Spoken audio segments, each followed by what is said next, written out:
หลายธรรมคุณทูลวางไว้กลางใจเพื่อช่วยให้หูทั่วถึงชั่วดีสังฆคุณทูลไว้ในชีวิตเพื่อช่วยพิษพ้นทุกข์เป็นสุขีด้วยบุญอภิวันอัญชลีสวัสดีโดยการนิรันดร์เทิน10 นิ้วกราบแนบไตรไหว้สาปารมีธรรมในครูบาอาจารย์พระมหาเถรานุเถระท่านเจ้าคณะพระสังฆาธิการ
เหตุการณ์ก็ทำเมื่อเราท่านทั้งหลายอึดอัดนะ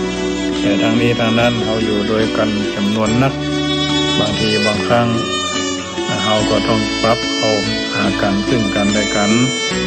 อย่างนั้นเพิ่นบอกว่าท่านอย่าให้มีวันนั้นมีผู้คนเดินควักไขว่ทั้งหนุ่มทั้งสาว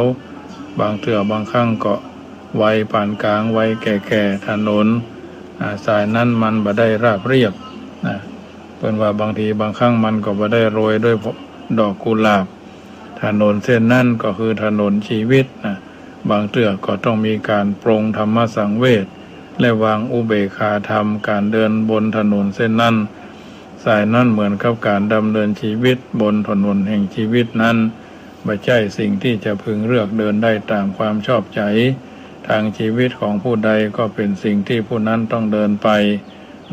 จนกว่าจะเสี่ยงจะสุดหมายปลายทางหากมีความบ่พอใจจะกลับมาเดินใหม่ก็ย่อมทำได้แต่ก็ทำให้เสียเวลาคุณค่าแห่งชีวิตของเฮาเมื่อเดินมาถึงวันนี้ ก็ถือว่าได้เดินมาเป็นเวลาเมินแล้วบางท่านก็อายุนักบางท่านก็อายุน้อยบางท่านก็ถือว่าเป็นช่วงหัวเรี่ยวหัวตอเนาะซึ่งสิ่งต่างๆเหล่านี้จำเป็นที่เราจำเป็นจะต้องปรับใจในการดำเนินชีวิตการดำเนินชีวิตของเราก็ถือว่าเป็นส่วนหนึ่งที่ช่วยกันให้สิ่งต่างๆเหล่านั้นขยับขยื่นเคลื่อนไปด้วยดีผู้ที่กำลังเดินอยู่ขณะนี้กำลังเดินต่อไปในอนาคต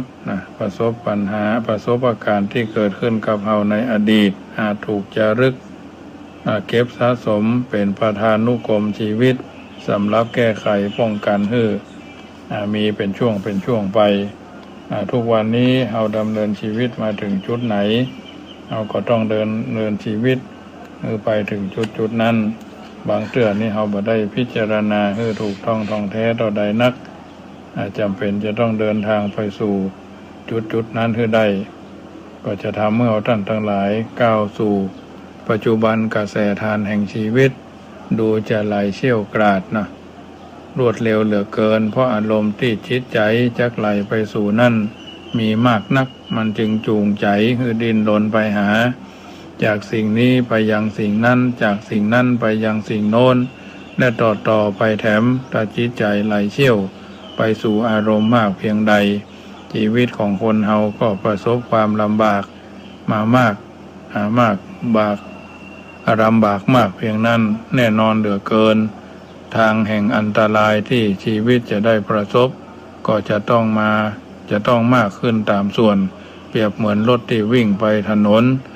อย่างรวดเร็วมีหวังลื่นถลายออกไปนอกทางหรือไม่ก็พลิกคว่ำหงายได้ง่ายชีวิตของคนเฮาก็เช่นเดียวกันเมื่อมันไหลเชี่ยวนักเจ้าของยับยั้งสติบัดตันก็มีหวังเคยเอาหินโสโครกหรือคือความคัดข้องต่างๆหรือไปจนกับเอาหินผาประสบพายุร้ายในทะเลแห่งชีวิตที่สุดก็จะถึงแก่ภาวะชีวิตอับปางอย่างที่ภัยช่วยบ่ได้วิถีชีวิตของคนเฮานั่นต่างกันบางคนเดินไปเรียบร้อยราบรื่นบ่มีอุปสรรคบ่ต้องเดินฮือวกวนไปมาบางคนก็เดินไปบ่เรียบร้อยบ่ราบรื่นต้องมีการหยุดการชะลอมีการชะงักมีการจอดมีการซ่อมสุดแต่เจ้าของแห่งชีวิตจะลิขิตเป็นไปในแนวไหน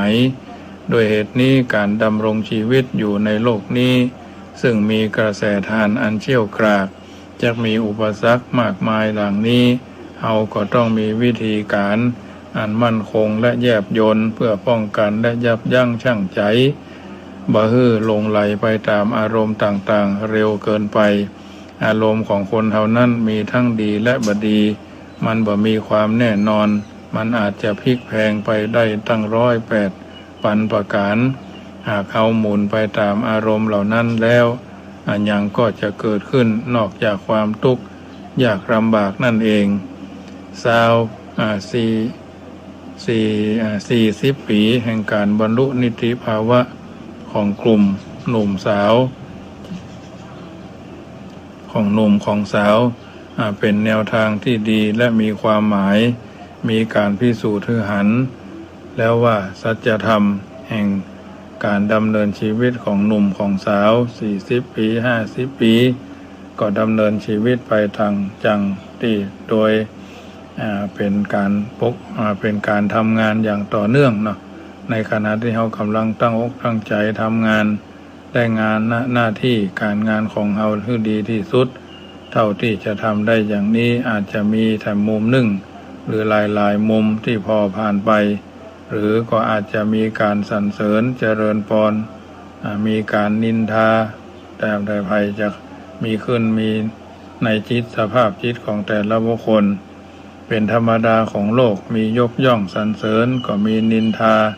ครหาติเตียนเมื่อมีการครหานินทาก็มีสรรเสริญยกย่องควบคู่กันไปบ่มีที่สิ้นสุดตราบใดที่ยังมีผู้คนอาศัยอยู่ในโลกนี้โลกก็ต้องเป็นโลกธรรมพระอาทิตย์อยู่บนท้องฟ้ามีแสงสว่าง กว่าดาวทุกดวงในสุริยะจักรวาลพระจันทร์มีแสงอันอำไพนวลใหญ่อยู่บนท้องฟ้ายังมีเมฆหมอกมาบดมาบังในโอกาสบางโอกาสยังถูกราหูรังแกในบางคราวพระพุทธเจ้าผู้เป็นยอดแห่งมนุษย์แล้วยังต้องตกอยู่ในอำนาจของโลกธรรมยังถูกด่าถูกว่าถูกตามล่าตามล่างถูกกล่าวหาใส่ร้ายส่วนเฮาตั้นบ่ได้เป็นผู้วิเศษมาจากไหนบ่ได้เป็นเทพเป็นอินทร์เป็นพรหมมาจากสวรรค์ชั้นใดมาจักบ่ถูกนินทาถูกด่าถูกว่าย่อมเป็นไปบ่ได้เกิดเป็นคนต้องทนหรือคนด่าจะทำดีทำว่าถูกด่ามดทำตรงเขาก็ด่าว่าบ่คดทำเลี้ยวลดเขาก็ว่าด่าว่าบ่ตรงเอาอันอย่างแน่นอนบ่ได้ดังใจเฮาแต่ระยะทางเป็นเครื่องพิสูจน์ฝีเท้าของม้ากาลเวลาเป็นเครื่องพิสูจน์หัวใจของมนุษย์ของดีต้องทนต่อการพิสูจน์คนเฮาบ่ได้มีวิชาหรือความโง่เขลาไปหมดทั้งโลกยังคงมีผู้ประกอบด้วยสติปัญญาและคุณธรรมส่องสว่างอยู่ในจักรวาลแห่งดวงจิตอยู่พ่องความจริงเป็นสิ่งที่บ่ตายตะกัวก็ยังเป็นตะกัวทองคำก็ยังเป็นทองคำจักพิสูจน์อย่างใดก็ต้องเป็นอย่างนั้นข้อสำคัญอย่างยิ่งเฮาทั้งหลายอย่าท้อถอยอย่าวู่วามอย่าอ่อนแอต้องอดทนหนักแน่นตั้งหลักให้มั่นและรอบคอบผนึกกำลังอันเป็นหนึ่งอันเดียวกันพากันเดินทางต่อไปเพื่อความสุขและความปลอดภัยเพื่อดำรงไว้ซึ่งประเทศชาติพระศาสนาและพระมหากษัตริย์ตลอดทั้งการบำเพ็ญตนเพื่อเป็นประโยชน์แก่ตนเองและสังคมแห่งหมู่ชนหมู่มากอย่าได้มีวันแตกแยกกันเลยอิทธารมเมื่อชื่นชมดวงใดอย่าได้หลงลาภยศสรรเสริญเจริญสุขฉุกคิดปรงไม่มั่นคงควรคิดสะกิดใจอนิทธารมเมื่อชื่นชมแค้นเคืองด้วยเรื่องไหนเสื่อมลาภสิ้นสูญยศทุกข์อดใจถูกใส่ไฟเฟ้นด่านินทาตนทิ้งตรงนี้ที่ตั้งทั้งขยะล้วนสวะเวียงไปมันไร้ผลอย่าเก็บไว้ในใจให้ทุกข์ทนทิ้งให้พ้นอย่าผ่านไปอย่าใยดีเพราะฉะนั้นญาติโยมสาธุชนท่านผู้ฟังทั้งหลายในของเรื่องมีวันนั้นก็อย่าเมื่อมีวันนี้อย่ามีวันนั้นเนาะคนเฮาได้พะกันในเรื่องของเรื่องของความคิดได้มีภาษิตบทหนึ่งกล่าวไว้อย่างมีความหมาย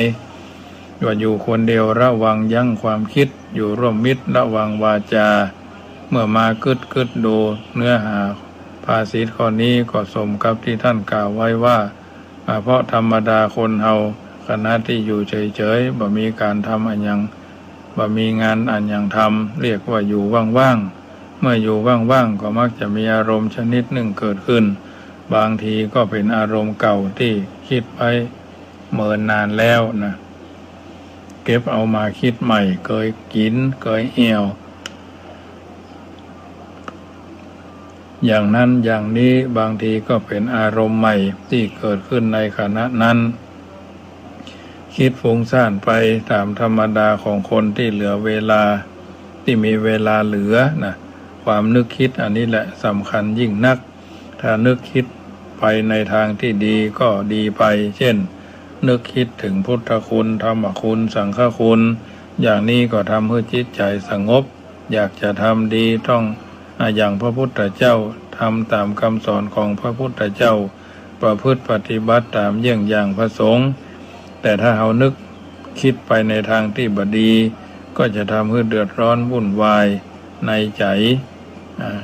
ได้เหมือนกันเช่นนึกถึงเรื่องที่ชวนฮือฮักชวนฮือโกรธเหล่านี้ก็เป็นการทำลายความสงบของจิตใจเพราะฉะนั้นการนึกคิดเรื่องนี้จึงเป็นเรื่องสำคัญโดยเฉพาะโดยเฉพาะคนที่อยู่คนเดียวนะ มักจะส่งความคิดฟุ้งไปในมากกว่าคนอื่นที่อยู่รวมกันหมู่เป็นคณะบางทีนึกคิดไปถึงสิ่งที่ตัวเองมีบ่ได้เป็นบ่ได้อยากจะทำสิ่งนั้นอยากจะทำสิ่งนี้ถ้าทำอย่างนั้นแล้วจะทำอย่างนี้เป็นต้นลักษณะเช่นนี้เรียกว่าสร้างวิมานบนอากาศหากวิมานที่สร้างไว้ในนั้นพังทลายลงทำเอาผู้สร้างเสียอกเสียใจกินบ่ได้นอนบ่หลับไปก็มีเรื่องเกี่ยวกับเรื่องอย่างนี้ทางพระพุทธศาสนาพุทธเจ้าตรัสสอนพุทธบริษัทไว้ว่าเยจิตตังสัญญเมตสันติโมกขันติภาระพันธนาชนเหล่าใดจักสำรวมระวังจิตบ่กึดไปเรื่อยเปื่อยชนเหล่านี้จักพ้นจากบ่วงแห่งมารบ่วงแห่งมารนั่นคืออะไรบ่วงแห่งมารนั่นก็คือรูปที่งามเสียงที่เพราะกลิ่นที่หอมรสอันที่พึงใจเป็นที่พอใจการถูกต้องสัมผัสที่อ่อนนุ่มระมุนระไมและอาการฝันหวานที่ส่งอารมณ์ไปเรื่อยเปื่อยอาการที่ห้องกันว่ามานั่นก็เพราะมันเป็นสภาพที่ล้างผลาญคุณงามความดีถ้าหากเฮาบ่ปล่อยจิตปล่อยใจตกไปอยู่ในอารมณ์ที่น่าปรารถนาในสิ่งเหล่านั้นชนิดถอนตัวบ่ขึ้นย่อมทำให้เรียนเสียคนไปได้ผู้ที่ปรารถนาจะให้พ้นจากทางนี้แล้วจึงต้องระวังจิตสำรวมจิตความคิดความนึกคิดอยู่ในระดับที่ดีคือบักกึดเหิมทะเยอทะยานฟุ้งเฟ้อไปตามความปรารถนาหรือสิ่งแวดล้อมที่ยามายั่วยวนเกี่ยวกับเรื่องความคิดหรือการฝันหวานนี้มีเรื่องเล่าไว้ในธรรมบทอยู่เรื่องหนึ่งจะได้นำมาเล่าสู่กันฟังว่าหวังว่าคงจะเป็นประโยชน์พ้องเรื่องนี้เป็นเรื่องของภิกษุหนุ่มรูปหนึ่งเป็นโอรสของพระเจ้าวัชชีในเมืองเวสาลีในเมืองเวสาลีนั่นมีการปกครองแบบสมบูรณาสมบูรณาญาสิทธิราชมีพระเจ้าแผ่นดินเป็นประมุขพัดเปลี่ยนกันครองราชย์ตามประเพณีมีเจ้าชายองค์หนึ่งพระนามว่าวัชชีบุตรพอได้ราชสมบัติก็สละราชสมบัติออกบวชเมื่อบวชแล้วก็สมาทานธุดงค์ถือการอยู่ป่าเป็นวัดท่านจึงเข้าไปสู่ราวป่าแห่งหนึ่งใกล้ๆกับเมืองเวสาลีขณะนั้นในเมืองเวสาลีมีการเล่นมหรสพประจำปีมีการแสดงร้องรำทำเพลงกันถึงเวลาถึง2 ยาม 3 ยามเหมือนกับบ้านเฮาแต่ก่อนมีงานฤดูหนาวประจำปีอย่างนั้นอย่างนี้พอตกดึกค่อนคืนมาเสียงดนตรีปีขุยพิณพาดปาดกองที่เขาประโคมกันที่เขาบรรเลงกันในงานตลอดถึงเสียงเพลงที่เขาร้องก็ดังมาตามสายลมวันนั้นเป็นวันพระจันทร์เต็มดวงพอแสงสว่างอันนวลใหญ่มายังพื้นโลกดอกโกมุตกำลังจะบานในวันนั้นภิกษุวัชชีรูปนี้ถึงแม้จะชอบอยู่ในป่าแต่สละราชสมบัติออกบวชบาลัยใยดีกับเรื่องของโลกแต่ในคืนอย่างนี้บรรยากาศอันสดชื่นท่ามกลางแสงจันทร์อันโสภาอย่างนี้มิหนำซ้ำยังมีเสียงดนตรีเสียงเพลงที่เร้าใจอย่างนี้ก็ส่งความคิดคำหนึ่งไปถึงเมื่อยังเป็นคฤหัสถ์ครองเรือนเป็นเจ้าชายหนุ่มเคยเล่นมหรสพในงานนักขัตฤกษ์อย่างนั้นเคยกินเคยดื่มอย่างนั้นในระหว่างเพื่อนฝูงสนุกสนานสำรวมใจอย่างนั้นกึดไปก็นอนบ่หลับพยายามข่มตาข่มใจจำวัดก็รับบ่ลงจำวัดบ่ได้ลุกขึ้นมาเดินจงกรมอยู่บนแผ่นกระดานใหญ่ประมาณ60 ศอกแล้วก็มายืนพิงอยู่ที่เสาเป็นแผ่นฝ่าผนังแงนดูดวงจันทร์อันเต็มดวงก้มดูรูปร่างตัวเองก็ทำให้มีความสังเวชใจในตนเองอุปมาร่างของตนเองเหมือนกับต้นไม้ที่เขาเอาไปทิ้งไว้ในป่าพ พร้อมมีผ้าขาวผ้าเขียวผ้าแดงผูกมัดไว้บนศีรษะมีเครื่องประดับตกแต่งร่างกายอันอย่างสักอย่างยิ่งขึ้นไปก็ยิ่งบัดสบายใจขณะนั้นขณะกึดอยู่นั่นก็เกิดความบัดยินดีในความเป็นสมณเพศขึ้นคิดไปเองว่าโอ้จะมีไผน้อมาโง่เขายิ่งกว่าเฮานี้เขาสนุกสนานม่วนงันสันเดากันทั่วบ้านทั่วเมืองเขากินกันแอวกันแต่เฮามามกหลัวอยู่ในป่ามีราคาค่าสินอันยังเหมือนกับคนใบ้ไร้ปัญญาท่านจึงกล่าวคำอุทานออกมาว่าตัวเฮาคนเดียวอยู่ในป่าเหมือนขอนไม้ที่เขาทิ้งไว้ในป่าในค่ำคืนอย่างนี้จะมีไผน้อที่โง่ยิ่งไปกว่าเฮาขณะนั้นมีเทวดาตนหนึ่งสิงสถิตอยู่ที่ต้นไม้ใกล้ๆกับภิกษุวัชีนั่นอยู่ได้กล่าวค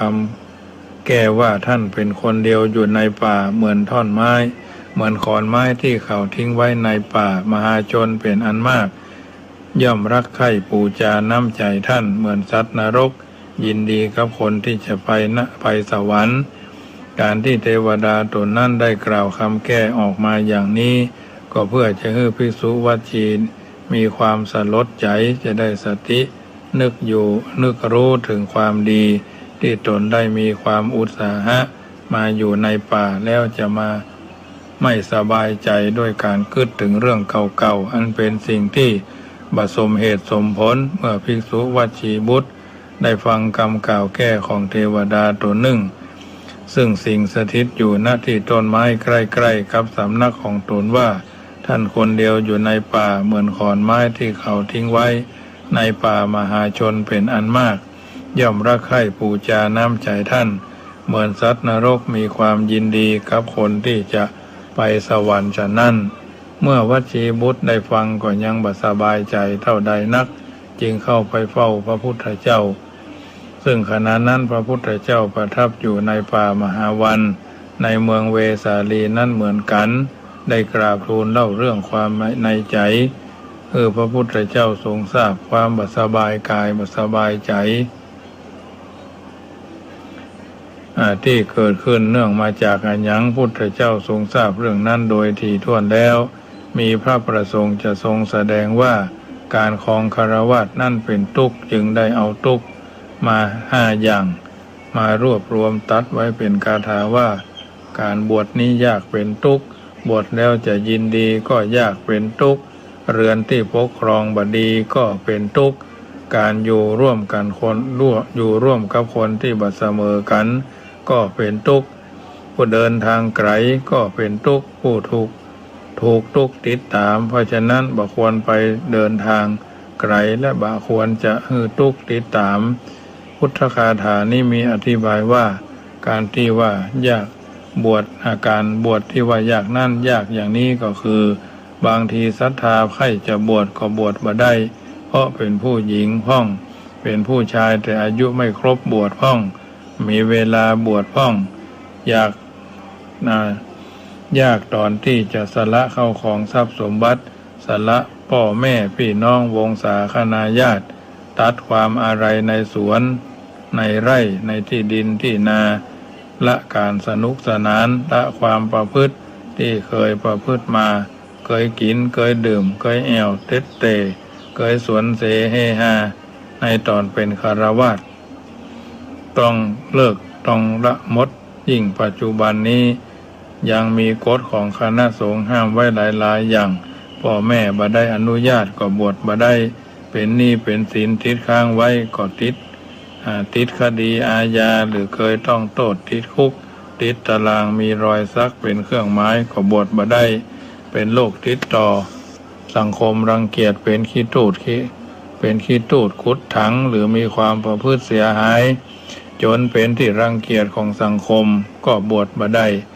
ยังดันทุรังบวชอยู่ก็ถือว่าเป็นการบวชที่บ่บริสุทธิ์เป็นการบวชที่บ่ถูกต้องเป็นมลทินแก่ผู้บวชและผู้ฮือบวชนอกจากนั้นยังต้องมีการบวชขออนุญาตต้องสอบสวนต้องทำใบสมัครที่มีคนรับรองความประพฤติมีระเบียบไว้ที่ยิบ การบวชเป็นเว้นการบวชเป็นการเว้นจากความชั่วมาสู่ความดีการบวชจึงเป็นการยากอย่างนี้และหากเมื่อบวชแล้วการที่จะได้ยินดีในการบวชนั้นก็ยากโดยเฉพาะอย่างยิ่งก็คือความคิดนึกเหมือนอย่างภิกษุวัชชีที่คิดถึงงานมหรสพแล้วบ่สบายใจความคิดนี้เป็นสิ่งที่ห้ามบ่ได้ยากเพราะการบวชเป็นเรื่องฝืนอยู่อย่างฝืนความเป็นอยู่ของภิกษุเป็นเรื่องฝืนธรรมชาติความรักที่มีต่อพ่อแม่พี่น้องเป็นเรื่องของธรรมชาติทางพระสอนให้ตัดอะไรลองพิจารณาดูความเป็นอยู่ของภิกษุของพระเป็นทั้งฝืนเป็นทั้งเรื่องฝืนเป็นทั้งเรื่องคบฉันเป็นทั้งการเดินเหินการนุ่งการห่มการปฏิบัติต่อร่างกายโกนหัวโกนคิ้วฉันอาหารเป็นเวลาบางทีอยากจะฉันของร้อนกลับได้เป็นเย็นอยากฉันของเย็นกลับได้ของร้อนที่หมายความว่ายิ่งกว่านั้นก็คือก็ฉันเข้าในข้างโลงศพฉันเข้าหน้าศพเหม็นจนเจ้าภาพนั่งใกล้บ่ได้เอาพระไปนั่งฉันอาหารอย่างนั้น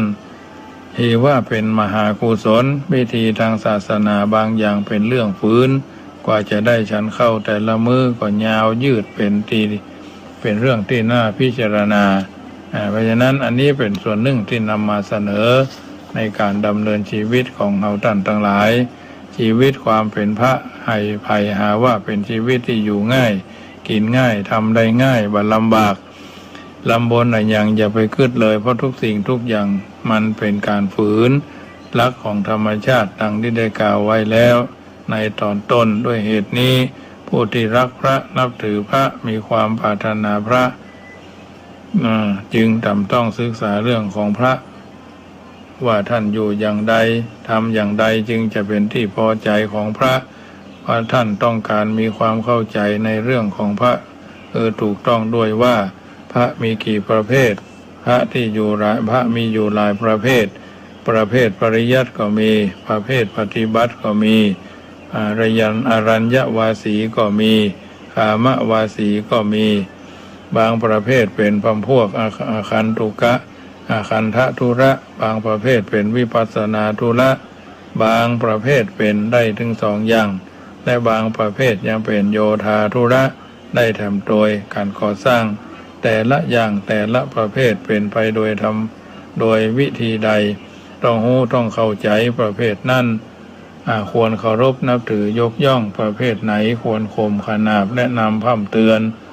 คนประเภทนั้นควรปล่อยให้ตกนรกมกไหม้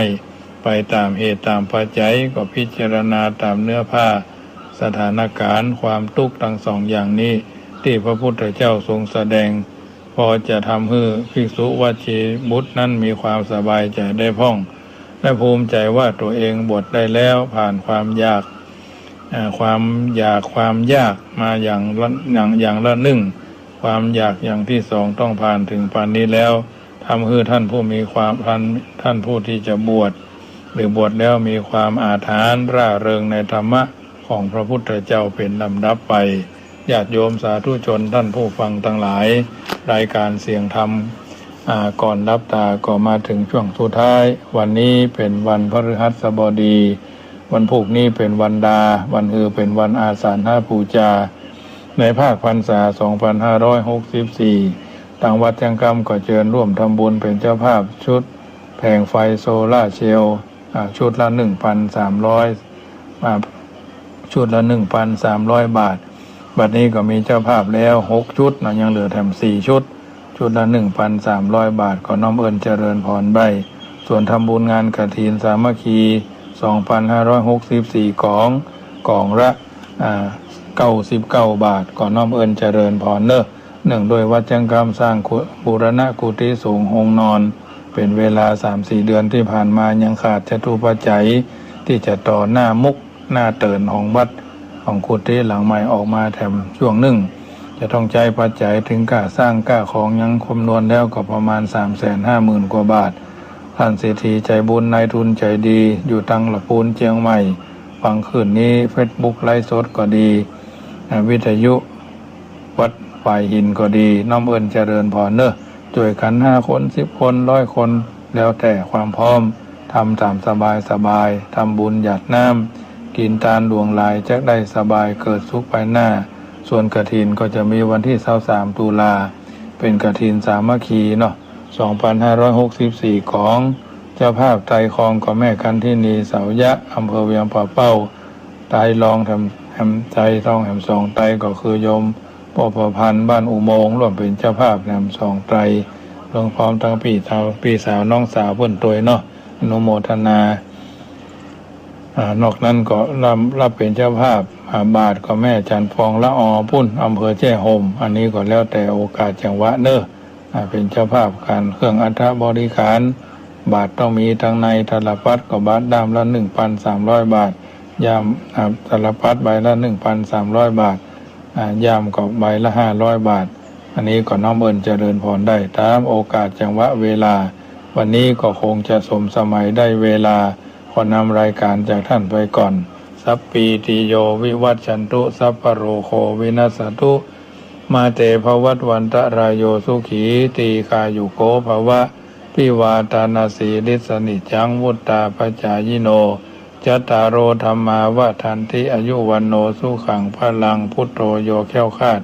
ธัมโมโยแค้วคลาดสังโฆโยแค้วคลาดอายุวันโนสุขัง